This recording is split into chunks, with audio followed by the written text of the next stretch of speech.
سالنگی. خب صادق صاحب شما به تجارت علاقه دارین دیگه درسته؟ پس همه علاقه هم ندارم. 3 بار بگین تاجر تو چه تجارت میکنی؟ بعد خودت هم 2 بار بعد جواب خودتو میده میگه تو را چه که چه تجارت میکنم. تاجر تو چه تجارت میکنی؟ تو را چه که چه تجارت میکنم. 3 بار سریع. تاجر تیچو داره یه دو تلاش دیگه هم انجام بدین، دو تلاش دیگه هم انجام بدین نشد واگذار کنین به سمت راست و چپ. تاجر تیچو داره واگذار میکنم پس. بله بانو علی زاده. تاجر تو چه؟ واقعا سخته. همه چیز سخته میشه بگو. بخوام منو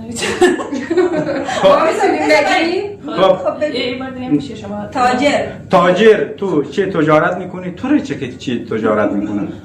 تاجر تو چی تجارت میکنه؟ تو چی که تجارت میکنه؟ تو رو چه تجارت میکنه؟ چی نباشه؟ خب واگذار کنیم به گروه ب. نه بذار من بگم تلاش کنم. خب سریع باید باشه مکس نداشته. چند بار؟ 3 بار. تاجر تو چه تجارت میکنی؟ به تو چه چی؟ سریع مکس نداشته باشه. تاجر تو چه تجارت میکنی؟ به تو چی تجارت؟ واگذار کنیم به گروه ب. گذشت واگذار.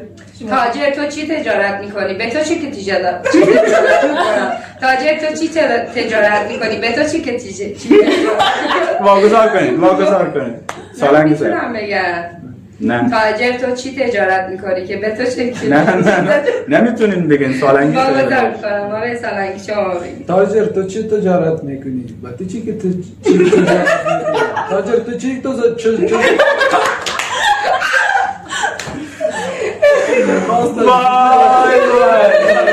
باخته بچه باخته اعلام میکنین هر دو تا تیم یا این که مثلا تلاش میکنین بازم. بله انشالله. نه باخته اعلام میکنین هر دو تا تیم. سالنگی با حق میگفت به تو چی متی؟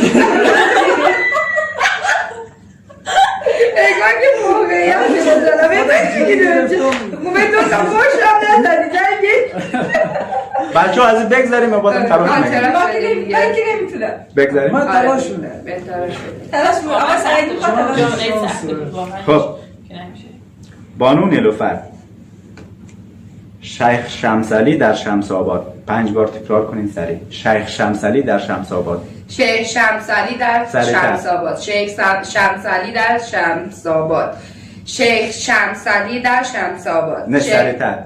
شیخ شمسعلی در شمس آباد. شیخ شمسعلی در شمس آباد. شیخ شمسعلی در شمس آباد. باید خیلی بیانتون واضح باشه گیر نداشته باشین. برای همون گفتم که میتونین 5 بار دیگه هم دوباره تکرار کنین بدونی. شیخ شمسعلی در شمس آباد. نه مکس نکنین شما. شیخ شمسعلی با مکس میگین شیخ شمسعلی در شمس آباد. شیخ شمسعلی در شمس آباد. شیخ شمسعلی در شمس آباد. شیخ شمسعلی در شمس آباد. شیخ شمسعلی در شمس آباد. شیخ شمسعلی در شمس آباد. بانو علیزاده شما 3 بار بگین غلا رو با قند گل میزنم. غلا رو با قند گل میزنم. غلا رو با قند گل میزنم. غلا رو با قند گل میزنم. غلا رو با قند گل میزنم. غلا رو با قند گل میزنم. بس